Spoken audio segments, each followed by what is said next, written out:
안녕하세요, 청취자 여러분. 성남 미디어 센터 우리 동네 소리스타 채널 생방송 진행을 맡은 서현동 소리스타 양혜경입니다. 오늘은 윤성희 작가의 단편 소설에 대해 소리스타 출연자분들과 얘기 나눠보는 시간을 가질 텐데요. 먼저 출연하신 분들 소개해 드립니다. 오늘 출연자 중 MZ세대 감성을 대표하는 열혈 쌍둥이맘이죠. 야탑동 소리스타 김진아님 나오셨습니다. 안녕하세요. 김진아입니다. 네, 반갑습니다. 다음은 아이디어 뱅크시죠. 다양한 목소리 연기의 귀재이신 구미동 소리스타 서영득님 소개합니다. 안녕하세요. 서영득입니다. 네, 감사합니다. 다음은 동분서주 팔방미인 잘 나가시는 분이죠. 백현동 소리스타 김선영님 나오셨습니다. 안녕하세요. 반갑습니다. 김선영입니다. 네, 모두 나와주셔서 감사드립니다. 오늘 출연자분들과 도란도란 얘기 나눌 작품의 저자이시죠. 윤성희 작가에 대해 간략히 소개드릴게요. 이분은 1999년에 동아일보 신춘문예로 등단했으니까 26년째 소설가로 활동하고 있는 중견 작가라 할 수 있습니다. 오늘 우리가 살펴볼 작품인 못생겼다고 말해줘는 2012년 현대문학에 발표되었고, 낯술 작품은 2014년 한국문학, 베개를 베다는 2012년 세계의 문학에 발표했습니다. 이 밖에도 21년에 발표된 날마다 만우절 단편소설집이 있고, 올해 나온 신작인 느리게 가는 마음도 좋은 평을 받고 있다고 합니다. 윤성희 작가 소설은 등장인물에 대한 따뜻한 시선과 일상에 대한 섬세한 관찰과 묘사가 독보적이라고 알려져 있고요. 반면에 스토리 전개는 기승전결이나 논리적 연결성에 대한 과감한 생략으로 독자의 궁금증을 불러일으키거나 소설 중간중간에 등장하는 키워드 등을 통해 스토리를 끌고 가는 아주 독특하고 참신한 구조를 가지고 있습니다. 그럼 본격적으로 감상 소감을 나눠볼 텐데요. 먼저 서영득님, 작품 못생겼다고 말해줘를 읽으셨는데 전체적인 소감을 말씀해 주시기 바랍니다. 네. 이 소설은 44살의 미혼모가 되었던 엄마와 딸의 평범하게 보이는 일상을 통해서 삶 속에 있는 아픔과 상처 그리고 치유의 과정을 잔잔하게 보여줘요. 딸의 죽음을 짐작으로만 알게끔 글이 아주 조용하게 전개되는데요. 이를 극복해내는 주인공들의 사소하기 때문에 더 단단해 보이는 사랑을 확인해 나가면서 안도와 함께 진한 감동이 남았어요. 네, 저도 처음에는 이 소설이 엄마와 딸의 유쾌한 먹방 스타일 이야기인가 했는데 점점 엄마의 과거와 언니의 죽음 등 가족의 아픔이 하나하나 양파 껍질 벗겨지듯이 드러나면서 와, 작가가 정말 이걸 이렇게 담담하게 그려내다니 정말 필력이 대단하다라고 생각했어요. 이제 다음은 좀 더 구체적으로 소설 내 등장인물에 대해 어떻게 느끼셨는지 말해볼까요? 우선 어머니 캐릭터에 대해 먼저 말해주시겠어요? 네, 엄마는 출산의 이유를 여러 가지로 말해요. 아까 말했듯이 여기는 그 미혼모였거든요. 그런데 엄마는 아주 틈틈이 이 출산의 이유를 지나가는 듯이 얘기합니다. 예를 들어서 엄마의 신발끈을 묶어주는 자식이 있으면 좋겠다고 생각해서, 또 사주에 자식이 없다고 얘기를 듣고, 또 어떨 때는 설악산 단풍을 혼자만 보는 거는 죄인 것 같아서 눈사람을 함께 만들 사람을 만들려고, 고깃집에서 1인분은 안 팔아서. 세상에, 그렇죠. 출산이라는 게 얼마나 어마어마한 사건인데 출산을 결심하게 된 이유가 너무 시시콜콜한 것뿐이라 읽다가 피식 웃음이 났어요. 설마 저런 이유로? 그쵸. 맞아요. 그런데 다시 읽어봤더니 고개가 끄덕끄덕해지더라고요. 그 아픔하고 기쁨을 공유하는 사람이 우리에겐 정말 그립잖아요. 아마도 엄마는 출산이 하고 싶었던 이유를 끝도 없이 더 늘어놓을 수 있었을 거예요. 그런데 이렇게 소중하고 애틋하게 함께 해온 자식인데 영영 이별을 했어요. 그런데도 엄마는 어떤 흔들림도 없이 매일매일을 살아갑니다. 네, 제 생각에도 이 어머니 캐릭터는 완전히 낙천적, 긍정적 사고의 소유자 같아요. 단연코 멘탈 갑이라고나 할까요? 반면에 이 소설의 화자이면서 주인공인 딸 캐릭터에 대해서는 어떻게 생각하세요? 네, 엄마의 그 뒷딸인 쌍둥이 자매는 똑같이 생겼기 때문에 서로 못생겼다라고 말하면서 그 미혼모의 딸이라는 세상에 곱지 않은 시선을 견뎌왔어요.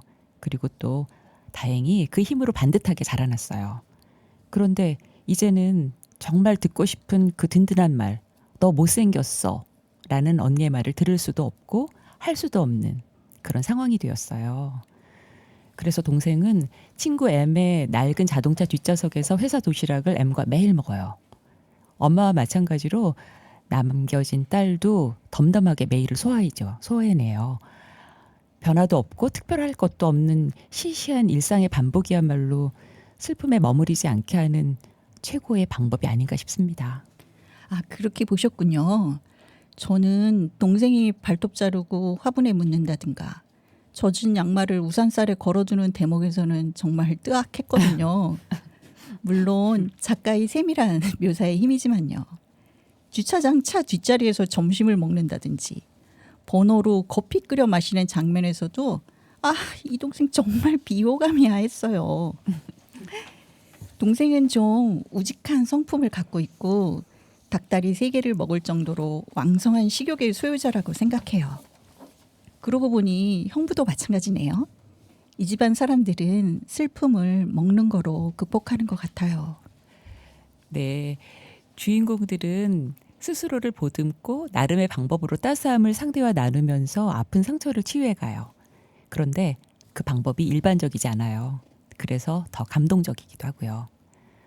엄마는요, 딸이 사오는 맥주를 가볍게 마시고 그것으로 세수하고 화분에 식물을 닦아주는 것을 매일 반복해요. 말을 섞지 않는 이웃집 아줌마에 대한 엄마의 무심한 듯 보이는 연민이 있고요. 지금은 모두들 정은이네라고 불리는 가게가 있었는데 엄마는 그 가게를 늘 정민이네라고 불러요. 그거는 아마도 과거를 지우지 않으려 노력하는 엄마가 자신의 아픔을 스스로 치유하는 방법이었을 거예요. 세상을 먼저 떠나간 쌍둥이 언니의 목소리를 흉내내서 매일 엄마에게 안부 전화하는 동생이 있고요. 쌍둥이 언니의 필체를 모방해서 편지를 내필해서 보내는 형부가 있습니다. 엄마 역시 예전에 아이들에게 질문하지 않고 아이들의 말에 대답했듯이 그들의 손짓, 몸집에 따라서 움직이면서 모르는 척하는 속 깊음을 보여주죠. 아, 서영등님 말씀을 들으니 제가 이 소설을 읽으면서 잘 이해 못했던 감성이 있었구나 느껴지는데요. 저는 왜 굳이 언니 목소리로 전화를 하고 편지를 대필하면서까지 언니의 죽음을 감추려 하나 생각했었어요. 역시 제가 너무 이공계 마인드를 가져서 그랬나 봐요. 제가 생각하는 클라이막스인데요. 동생은 전깃줄 5선지에 새가 앉은 사진으로 만든 악보를 준비해서 엄마의 생일에 선물입니다. 엄마가 혼자 중얼거리는 학교종 악보였어요. 그런데 악보를 선물 받은 엄마는 소리내서 학교종을 부르지 않아요. 왜냐하면 그건 혼자만의 치유를 위해 써야 하는 약이기 때문이었어요. 엄마는요, 그 거실에 그 악보를 붙여놨습니다. 그리고 엄마는 매일 아침마다 그 악보 앞에서 학교종을 소리내지 않고 속으로 나지막하게 중얼거려요. 그런데 엄마 곁에서 동생은 또 나란히 서서 계명으로 소리내서 노래를 불러요. 손도 안 잡았고 목소리도 함께하지 않았는데 저는 그 모녀 간의 다독임이 그냥 느껴지더라고요. 그래서 저런 모녀라면 앞으로도 지금처럼 잘 견디고 잘 살아나겠구나 싶어서 안심이 되었어요. 네, 소설은 앞으로 담담하게 살아갈 등장인물들을 따뜻한 시선으로 마무리하고 있는데요. 그럼 여기까지 못생겼다 말해줘의 등장인물에 대해 얘기를 나눠봤고요. 이번에는 이 책을 읽으면서 가장 마음에 든 대목이랄까? 표현은 어떤 게 있었는지 얘기해 볼까요? 저는 한 2군데 정도 마음에 든 대목이 있었는데요. 하나는 노을이네는 더 이상 텃밭을 가꾸지 않아서 잡초가 무성했다라는 말이 나와요. 이때 관심을 가지지 않는다. 이게 단절이고 결국은 죽음을 받아들이는 거구나. 죽음을 알아차리는 거구나라는 생각이 들었어요. 여기에 비해서 주인공들은 서로에 대한 배려에 가까운 사랑을 보여주잖아요. 그 사랑이 조금 전에 저 잡초가 무성했다라는 문장으로 불쑥 더 저한테 다가오는 느낌이 들었었어요. 그리고 또 한 문장은 달빛에 생기는 무지개를 본 적은 없지만 있다고 생각하는 엄마의 대사가 있어요. 여기는 삶을 긍정적으로 바라보고 싶은 엄마의 마음이 전해졌어요. 저한테는. 아마도 저희들도 다 그렇잖아요. 믿는 대로 이루어지는 세상을 다 바라니까요. 역시 저랑 보는 눈이 다르시네요. 저는 주말 농장 대목 읽으면서 버스에서 내려 집에 가는 길에 주말 농장이 있으면서 모범 택시가 다니는 동네는 어디일까? 뭐 이런 생각을 했더랬지요. 자, 다음은 마지막으로 작가가 던진 회수되지 않은 떡밥이라든가 내 나름대로 생각하는 스토리 전개에 대한 복선, 이런 거 생각한 거 있으시면 말씀해 주시기 바랍니다. 저희 경우엔 이걸 복선이 아닐까 하고 느낀 건데, 어머니의 신발끈이 오른쪽만 계속 풀어지잖아요. 저는 이걸 쌍둥이 자매 중 한쪽이 떠나는 상황을 연상했었거든요. 서영득 님이 생각하시는 작품에 대한 궁금증이나 복선, 어떤 게 있었을까요? 아, 네. 지금 말씀하신 혜경님 그 신발끈 저도 똑같은 생각을 했었어요. 그 풀어지고 다시 묶어주는 그 관계에서 회복을 하는구나 이런 생각을 했었고요. 그런데 아무튼 이 글의 작가는 죽음에 대해서, 뭐 정은이네의 슬픔에 대해서, 또 이웃집의 쓸쓸함에 대해서, 텃밭의 방치 이유, 이런 말들을 전혀 밝혀주지 않아요. 제 생각에는 독자 나름의 상상을 하도록 유도해서 바로 내 곁에서 일어나는 사건인 듯 가깝게 다가갈 수 있는 기회를 주지 않았나 생각합니다. 사건이라는 건 이미 일어난 것이니까 세상의 이야기는 사건을 어떻게 처리하고 감당해 나가는 것인가가 중심이 되는 것이니까요. 정말 좋은 말씀 감사드립니다. 서영득님 덕분에 작품에 대한 이해가 한층 깊어진 것 같아요. 지금까지 못생겼다 말해줘 작품에 대해 서영득님과 감상소감 얘기해 보았고요. 이제 다른 작품으로 넘어가 볼까요? 김진아님은 낯술이라는 작품을 읽으셨는데 내용이 기대가 됩니다. 우선 전체적인 감상평을 말씀해 주시기 바랍니다. 네, 낯술은 술을 매개로 이어지는 여성들의 고독과 유대를 보여주는 이야기라고 느꼈어요. 엄마와 미희 이모가 닭똥집, 청아, 그리고 건배라는 사소한 행위를 통해서 서로의 외로움을 달랬던 것 같아요. 그들의 낯술은 단순한 도피가 아니라 삶을 버티기 위한 일종의 의식처럼 느껴졌어요. 그 표현 좋네요. 의식. 술이 이 작품에서는 감정을 드러내는 장치이자 세대 간의 무의식적 유전으로도 읽히죠. 엄마는 술품을 마시고 주인공인 딸 역시 장례식 다음 날과 대학 입학 전날 같은 방식으로 술을 마셔요.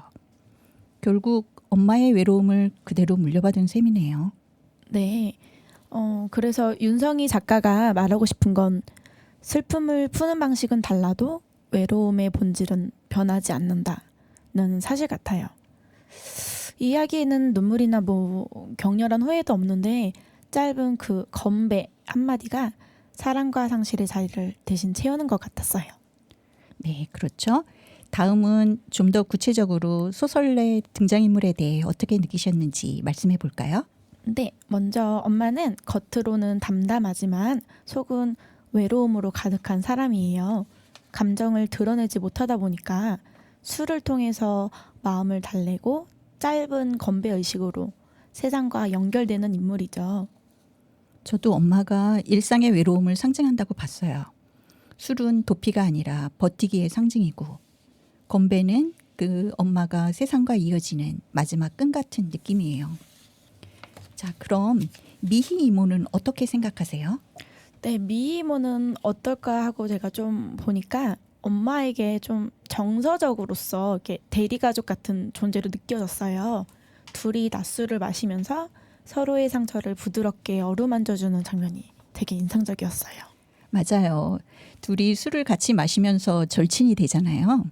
역시 친구는 술 친구가 최고죠. 자, 그리고 주인공 나에 대해서는 어떻게 보셨어요? 네, 주인공 나는 감정을 쉽게 표현하지 않지만 내면이 깊고 엄마의 외로움을 보면서 자라서 그 감정을 닮아간 것 같아요. 아빠의 죽음 이후에 슬픔을 표현하는 방식마저 엄마하고 닮았어요. 엄마의 슬픔을 이해하고 감당하려는 어른으로 변해가는 과정이 보여서 그 슬픔을 받아들이되 변형시키는 인물로 느껴졌습니다. 아, 그렇군요. 저도 이 소설을 읽으면서 온 가족 구성원이 정말 술이라는 매개체를 통해 연대를 강화하고 시련과 오해를 극복하고 꿋꿋하게 살아가는 모습이 인상적이었어요. 아, 여기까지 낯술의 등장인물에 대해 얘기를 나눠봤고요. 김진아님의 경우 이 책을 읽으면서 가장 마음에 든 대목이랄까 표현은 어떤 게 있었을까요? 저는 이 문장이 정말 인상 깊었던 것 같아요. 호호 아저씨란 별명은 그냥 생긴 게 아닐 거야. 어쨌든 좋은 사람이잖아. 엄마는 생각했다. 하지만 엄마는 그 별명 때문에 아빠와 엄마가 불과 2살밖에 차이가 나지 않는다는 사실을 종종 잊곤 했다. 27살. 아빠도 모든 게 무서웠다. 이 부분이었어요. 별명 하나가 그 관계의 현실적인 정보보다 되게 강한 인상을 남긴다는 게 재밌었거든요. 그리고 아빠도 모든 게 무서웠다. 이 짧고 단절된 문장이 아빠의 불안함과 미숙함을 그대로 드러냈죠. 맞아요. 단 한 문장으로 인물의 내면을 보여주는 힘이 느껴졌었어요. 다음은 마지막으로 작가가 던진 회수되지 않은 떡밥이라든가 내 나름대로 생각하는 스토리 전개에 대한 복선 같은 거 생각하신 게 있으면 말씀 부탁드립니다. 이 작품에서 인물들의 감정은 직접적으로는 표현되지 않았던 것 같아요. 엄마와 이모, 아빠와 나. 그들의 마음은 건배, 술잔, 음식 이런 것처럼 공유된 행위 안에 숨어 있었어요. 아, 네. 작가는 설명하지 않고 대신 감정의 잔향만 남기죠. 네네. 우리가 그 여운을 맡으면서 스스로 해석하게 되는 구조예요. 네, 맞아요. 그래서 그런지 책을 덮은 뒤에도 낮술 한 잔의 온기와 약간의 좀 씁쓸함이 좀 오래 남았어요.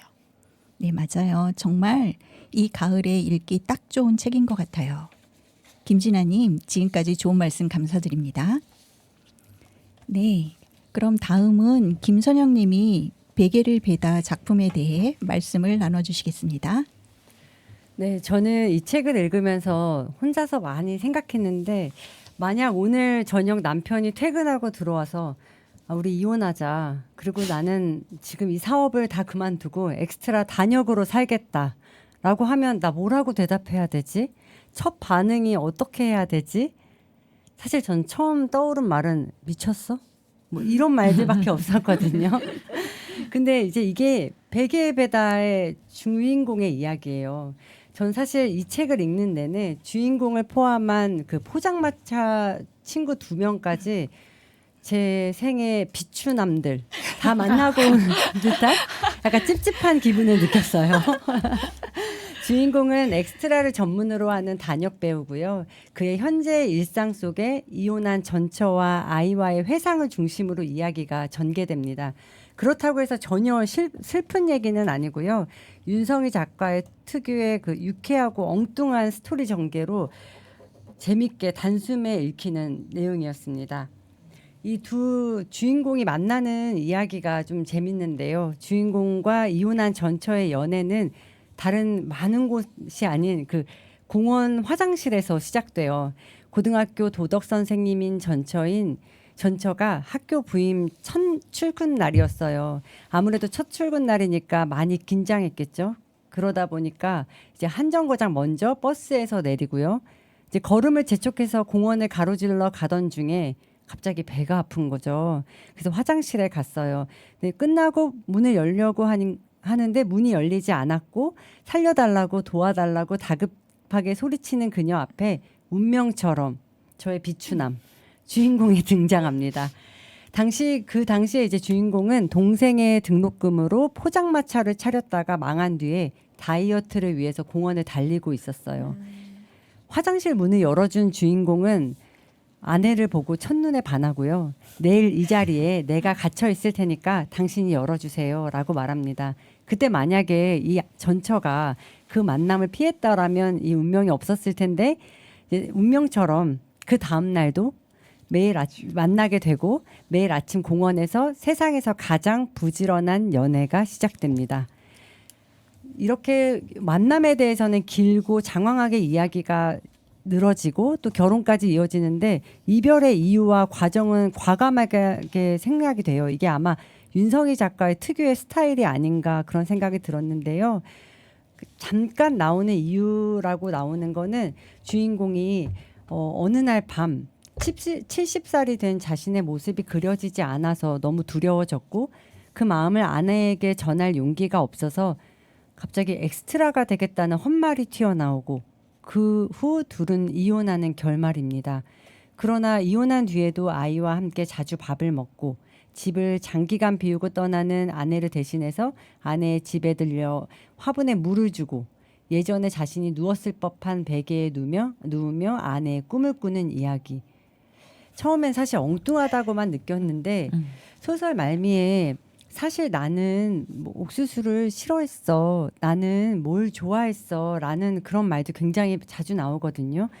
어떻게 보면 세상에서 가장 가까운 사이인 부부임에도 얼마나 솔직하게 자신의 감정이나 취향을 털어놓고 살아가는 게 얼마나 어려운지를 생각하게 되었어요.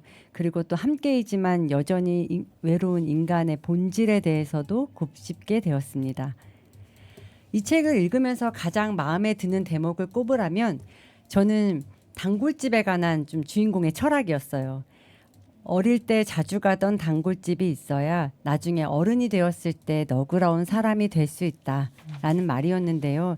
이건 사실 제가 평소에 생각하는 것들이었기 때문에 또 이걸 주인공의 입을 들으는 게 너무 신기해서 여러 번 반복하고 곱씹어 읽었어요. 30년쯤 지난 뒤에 중년이 된 자녀들이 무심코 옛 생각이 나서 단골집에 들렸을 때 백발이 된 노인이 카운터에 앉아 있다가 다 큰 어른을 된 자녀를 보고도 어릴 적 모습이 떠올리면서 다정하게 인사를 나눌 수 있는 그 따뜻함. 저는 어릴 때 한 동네에 꽤 오래 살았고 자랐기 때문에 그 다정함의 혜택을 많이 받았거든요. 그래서 저희 자녀들에게도 그런 보호와 안정감을 선물하고 싶다는 생각을 자주 하는 편이에요. 좀 따뜻한 마무리를 위해서 한 멘트인데 성남시의 백현동이 또 서현동이 야탑동이 모든 동네가 아이들에게 너그러움을 배울 수 있는 공간이 되기를 바라보았습니다. 와, 김선영님. 네, 정말 좋은 말씀 잘 들었고요. 이렇게 해서 베개를 베다 감상평까지 모두 나눠보았습니다. 이렇게 출연자분들과 같이 얘기를 나누니까 소설이 더 재미있게 느껴지고 내가 생각하지도 못했던 작품에 대한 다양한 관점을 발견해서 의미 있는 시간이라고 생각합니다. 이것으로 윤성희 작가의 단편 소설에 대한 저희 나름대로의 소감을 공유하는 자리를 가져보았는데요. 텍스트로만 된 소설을 읽는다는 것이 영화나 드라마 보기보다 아주 느리게 여가를 보내는 방법이라고 생각해요. 윤성희 작가의 소설 속 주인공들은 경쟁 사회 속에서 드러나지는 않지만 숨겨진 보석처럼 단단하고 묵묵하게 자신의 삶을 올곧게 살아가는 우리 옆에 존재하는 많은 보통 사람들이라는 생각이 드네요. 읽을수록 가슴이 따뜻해지고 타인에 대한 배려와 이해가 깊어지는 것 같습니다. 윤성희 작가 신작도 계속 읽어보고 싶네요. 모든 게 빨리 흘러가는 세상 속에서 청취자 여러분도 한 권의 책과 텍스트의 매력을 천천히 음미하는 시간을 가져보시기 바랍니다. 오늘 방송 내용은 성남 미디어센터 우리 동네 소리스타 채널에 공개되고 동아리 모임인 유튜브 도란숲 채널에도 공개될 예정입니다. 많은 청취 부탁드립니다. 지금까지 대본 작성 및 출연의 서영득, 김진아, 김선영, 엔지니어 이지은, 진행 양혜경이었습니다. 오늘 생방송 출연하신 소리스타 여러분들 너무 수고 많으셨습니다. 감사합니다. 감사합니다. 다음에 다음에 또 뵙겠습니다. 뵙겠습니다. 청취자 여러분 즐거운 하루 보내시기 바랍니다.